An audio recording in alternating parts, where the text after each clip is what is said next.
O que realmente aconteceu na Torre de Babel? E se eu te disser que arqueólogos finalmente encontraram a base da estrutura e que a história que conhecemos talvez não seja exatamente como aconteceu? Prepare-se, porque hoje vamos desvendar um dos maiores mistérios da humanidade. A maioria de nós conhece a história bíblica do livro de Gênesis. Depois do grande dilúvio, toda a humanidade falava uma única língua. Eles se estabeleceram em uma planície na terra de Sinar e decidiram construir uma cidade com uma torre tão alta que seu topo alcançaria os céus. O objetivo? Fazer um nome para si mesmos e evitar que se espalhassem pela terra. Mas essa ambição, vista como um ato de arrogância e um desafio direto a Deus, não foi bem recebida. Segundo a Bíblia, Deus desceu, confundiu suas línguas para que não pudessem mais se entender e os espalhou por todo o mundo. A construção parou e a cidade foi chamada de Babel, que em hebraico soa como a palavra para confundir. Essa narrativa é poderosa e serviu por milênios como uma lição sobre a soberba humana e a origem da diversidade de línguas e culturas. Mas, e se a Torre de Babel não for apenas uma alegoria? E se ela realmente existiu? Por séculos, historiadores e arqueólogos buscaram evidências concretas. A busca nos leva para a antiga Mesopotâmia, o berço da civilização, na região que hoje corresponde ao Iraque. E é lá que a nossa história ganha contornos surpreendentes. Muitos estudiosos acreditam que a inspiração para a Torre de Babel foi um tipo de estrutura muito real e comum na Mesopotâmia: os zigurates. Zigurate é uma palavra que significa construir em um lugar alto. Eram gigantescas pirâmides de degraus, feitas de tijolos de barro, com um templo no topo dedicado a uma divindade específica. Eles não eram lugares de culto público, mas sim a morada terrena dos deuses. Apenas os sacerdotes podiam subir ao topo para realizar rituais e cuidar da estátua do deus. E qual zigurate poderia ser a nossa Torre de Babel? A resposta mais provável aponta para a cidade da Babilônia, uma das mais magníficas cidades do mundo antigo. No coração da Babilônia havia um zigurate colossal chamado Etemenanque. O nome, em sumério, é de arrepiar. Significa Casa da Fundação do Céu e da Terra. Soa familiar? A conexão é quase óbvia. O Etemenanque foi dedicado a Marduk, o deus patrono da Babilônia. Ele foi construído e reconstruído várias vezes ao longo dos séculos. O famoso rei Nabucodonosor II, que governou no século VI a.C., foi um dos que o restaurou à sua glória máxima. Relatos históricos antigos, como os do historiador grego Heródoto, descrevem o Etemenanque como uma estrutura monumental. Ele falava de uma torre maciça com 8 níveis, uma base quadrada com lados de cerca de 90 metros e uma altura que também chegava a 90 metros. Imagine um prédio de quase 30 andares, mas construído há mais de 2.500 anos. No topo, havia um santuário resplandecente, coberto com azulejos azuis esmaltados, que brilhavam sob o sol da Mesopotâmia, simbolizando os céus. Agora, a parte mais emocionante. Em 1913, o arqueólogo alemão Robert Koldewey, enquanto escavava as ruínas da Babilônia, fez uma descoberta que mudaria tudo. Ele encontrou uma enorme estrutura de base quadrada, com as dimensões exatas descritas por fontes antigas para o Etemenanque. Era isso. A fundação da lendária Torre de Babel estava ali, debaixo de seus pés. Infelizmente, restava apenas a base e alguns vestígios dos primeiros degraus.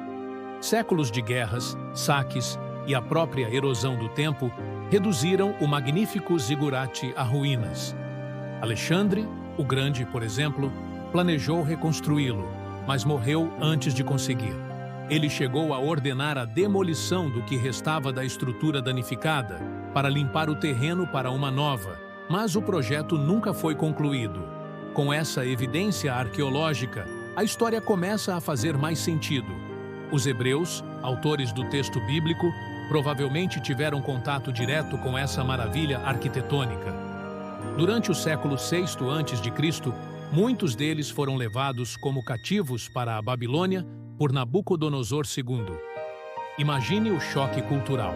Eles, vindos de uma região mais modesta, de repente se veem em meio à maior metrópole do mundo, com seus portões monumentais, jardins suspensos e, claro, o imponente zigurate Etemenanque, que parecia realmente tocar as nuvens. É muito provável que, ao verem essa torre gigantesca, construída por um povo politeísta para honrar seu deus Marduk, os hebreus a tenham interpretado à luz de sua própria fé monoteísta. A torre não era apenas um prédio, mas um símbolo da arrogância e do poder pagão do Império Babilônico, o mesmo império que os havia escravizado. A história da Torre de Babel, então, poderia ser uma releitura teológica e uma crítica a essa cultura. E a parte da confusão das línguas. A Babilônia era uma cidade incrivelmente cosmopolita. Como capital de um vasto império, pessoas de todos os cantos do mundo conhecido viviam e trabalhavam lá. Você ouviria dezenas, talvez centenas de línguas diferentes nas ruas, nos mercados e, claro, nos canteiros de obras. Para os cativos hebreus, que falavam sua própria língua, essa cacofonia de idiomas desconhecidos poderia parecer uma verdadeira confusão. A cidade onde todos falavam diferente se tornou o cenário perfeito para a história da punição divina que espalhou a humanidade. Portanto, a história bíblica não seria uma mentira, mas sim uma interpretação. Ela pega um evento real e uma estrutura física, a construção do zigurate Etemenanque na multicultural cidade da Babilônia, e a transforma em uma poderosa parábola sobre a relação entre a humanidade e o divino.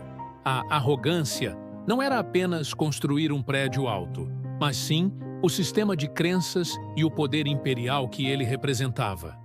A confusão das línguas não foi um milagre súbito, mas a realidade cotidiana de uma metrópole imperial. A Torre de Babel é um exemplo fascinante de como história, arqueologia e fé podem se entrelaçar. Não se trata de provar ou refutar a Bíblia, mas de entender o contexto em que essas histórias nasceram. A descoberta da base do Etemenanque não diminui o poder da narrativa bíblica. Pelo contrário, ela a enriquece, dando-lhe uma profundidade histórica que a torna ainda mais fascinante. A história nos mostra que, por trás de mitos e lendas, muitas vezes encontramos um núcleo de verdade histórica, filtrado através das crenças e experiências de um povo. A Torre de Babel não é apenas sobre um prédio que desmoronou. É sobre a ambição humana, o choque de culturas, o poder dos impérios e a busca eterna da humanidade por seu lugar no cosmos.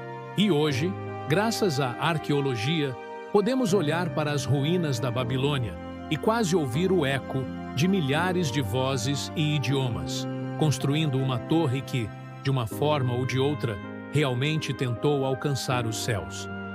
O que você acha dessa teoria? Ela muda a forma como você vê a história da Torre de Babel? Deixe sua opinião aqui nos comentários. Eu adoro ler o que vocês pensam sobre esses mistérios. Se você gostou de desvendar essa história comigo, não se esqueça de deixar o seu like, se inscrever no canal e ativar o sininho para não perder nossas próximas investigações históricas. Muito obrigado por assistir e até a próxima!